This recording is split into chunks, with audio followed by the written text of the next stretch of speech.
నమస్తే. This is Shaurya. Welcome to our channel. ఈ రోజు మనతో పాటు సీనియర్ జర్నలిస్ట్ అలాగే సినీ పరిశోధకులు ఇమ్మంది రామారావు గారు ఉన్నారు. వారితో మాట్లాడేద్దాం. నమస్తే సార్. నమస్తే అమ్మ. సార్, మనకి అందరికీ సుపరిచితురాలు సినీ నటి.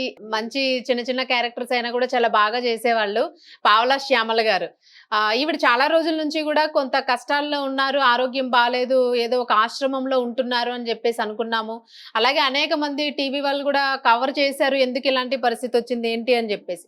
మరి ఇప్పుడు ఆవిడ అక్కడున్న ఆశ్రమంలో కూడా పరిస్థితి బాలేదు అని చెప్పేసి ఆత్మహత్యకు పాల్పడ్డారు. ఆవిడని హాస్పిటల్ అడ్మిట్ చేయడం జరిగింది అనే వార్త విన్నాం. నిజంగానే ఒక రకంగా చాలా బాధ అనిపించింది. సో మీరేమంటారు సార్? అంటే అసలు సినీ రంగంలోని ఇటువంటి కళాకారులు, పావలా శ్యామల గారు లాంటి కళాకారులు ఎందరుండుంటారు? వాళ్ళ పరిస్థితులు ఎట్లా ఉన్నాయి? మరి సినీ వర్గాలు వీళ్ళ మీద ఏమైనా స్పెషల్‌గా ఏమైనా వీళ్ళకేమైనా చేస్తూ ఉంటుందా?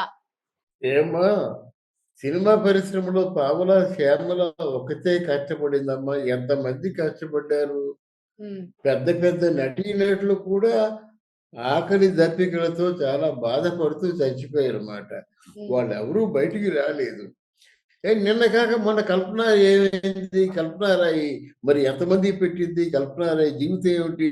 అటువంటి వీళ్ళందరూ బయటకొచ్చి బజారున పడలేదు. హ్మ్. ఎందుకంటే ఎవరైనా సరే పరువుగా బతికాము. ఇలా కష్టాలొచ్చాయి.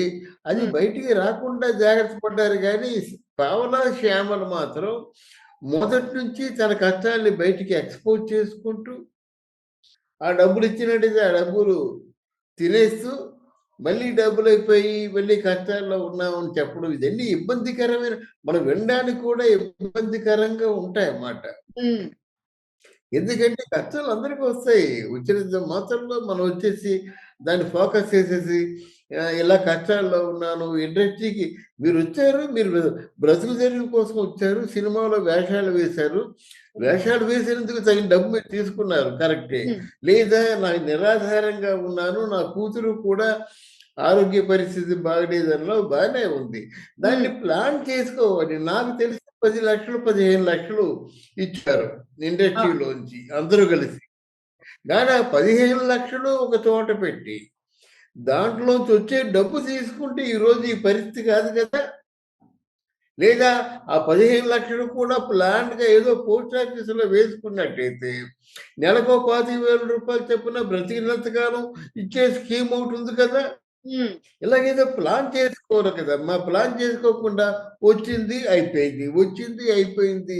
ఈ మాటలు వినడానికి కూడా నేను ఆవిడకి సహాయం చేయడానికేమో వ్యతిరేకిని కాను గానీ, అవును. ఆవిడ జీవితాన్ని సక్రమ మార్గంలో పెట్టుకోలేదనేటువంటి ఆహ్, బాధ మాట. అవును. ఇప్పుడు అదే. సరే ఆత్మహత్య ప్రయత్నం హ్మ్. ఇప్పుడు ఆత్మహత్య ప్రయత్నం చేసుకుంది. చేసుకుంటే ఏమవుతుంది? ఇంకెవరో నిన్నగాక మొన్న సాయి ధరమ్ తేజ్ ఇచ్చాడు. పవన్ కళ్యాణ్ ఇచ్చాడు. ఎంతోమంది ఇస్తూనే ఉన్నారు. ఆ కరాటే కళ్యాణ్ కొంత డబ్బు కలెక్ట్ చేసింది. ఇలా చాలామంది మాట ఎవరు తోచిన విధంగా వాళ్ళు, వీళ్ళు కాకుండా చాలామంది చేశారన్నమాట. చాలా హ్మ్. రకాలుగా చేశారు.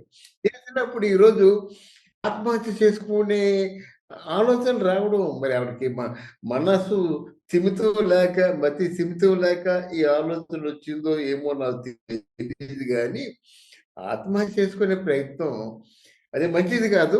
బట్ హ్మ్. ఏదేమైనప్పుడు కూడా ఏం చేస్తుంది? తను ఒకవేళ వెళ్ళిపోయినట్టయితే మరి కూతురు ఉంది కదా! మరి ఆ కూతురు ఏమవుద్దో తెలీదు. అప్పుడు అవును. రోగాన పడి ఉండేదన్నమాట. సో, ఇన్ని బాధలున్నాయి గనక ఎవరైనా ఒకవేళ ఇండస్ట్రీ గాని, మా అసోసియేషన్ గాని ఇంకెవరైనా సహాయం చేయాలంటే ఇలాగేదో అమౌంట్ ఇచ్చి ఊరుకోవడం కాకుండా ఆవిడకి అంటే వైద్యానికి గాని, భోజనాలకి గాని ఏదో సహాయం చేద్దాం అనుకున్నప్పుడు, లేకపోతే మేమెందుకు చేయాలనే ప్రశ్న ఎవరైనా వేస్తే దానికి నా సమాధానం నా దగ్గర లేదు.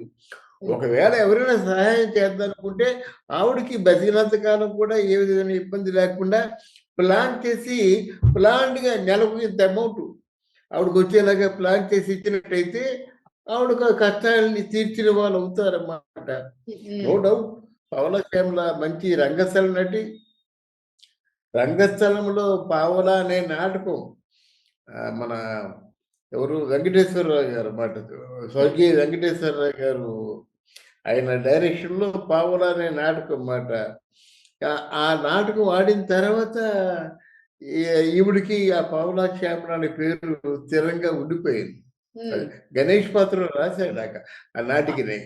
గణేష్ పాత్ర టీంలో ఈవిడ ఆడిందనమాట. ఉమ్. మంచి అనుభవశాలి అయినప్పటికి కూడా మరి కష్టాలు వచ్చినప్పుడు దాన్ని అధిగమించాలి కానీ ఆత్మహత్య ప్రయత్నం చేసుకుంటే అందరికీ ఇబ్బందికరంగా ఉంటుంది. అవునవును. కరెక్టే సార్ మీరన్నట్లు నిజంగానే మీరు అంటే ఎవరెవరైతే ఈ సహాయం అయితే చేయడం జరిగింది. చాలా మంది వరకు గూడాను ఎవరికీ అందలేనంతగా కొంతవరకు తనకి ఎంతో కొంత అందిస్తూనే ఉన్నారు. ఒక ప్రాపర్ వేలోన ఆ ఖర్చులనేవి పెట్టలేదు గాబట్టి మీరన్నట్టు ఈరోజు ఆ పరిస్థితొచ్చింది అని అర్థం జేసుకోవచ్చు. అవునమ్మా. హ్మ్. అందువల్ల రైట్. ఇక ముందు ఏదైనా శాశ్వత ప్రయోజనాలు చేకూరే విధంగా ప్లాన్ చేసి హ్మ్. ఇద్దాం అనుకున్నోళ్ళు ఇవ్వడం మంచిది మాట. ఆవిడకి మంచి జరగాలని కోరుకుందాం. అంతే సార్. అంతే. ఎందుకంటే ప్రస్తుతానికైతే ట్రీట్‌మెంట్ తీసుకుంటున్నారని అన్నారు. సో, చూద్దాం సార్. ఇంక తర్వాత ఎట్లా ఉంటది మీరన్నట్టు ఆ ప్లానింగ్ గాని ఏదైనా చేసుకుంటే పర్వాలేదు. ఐదర్ ఇంకా ఎంతవరకు చూడాలో అంతవరకే చూడగలుగుతారు గదా! ఎవరైనాను. Thank you sir.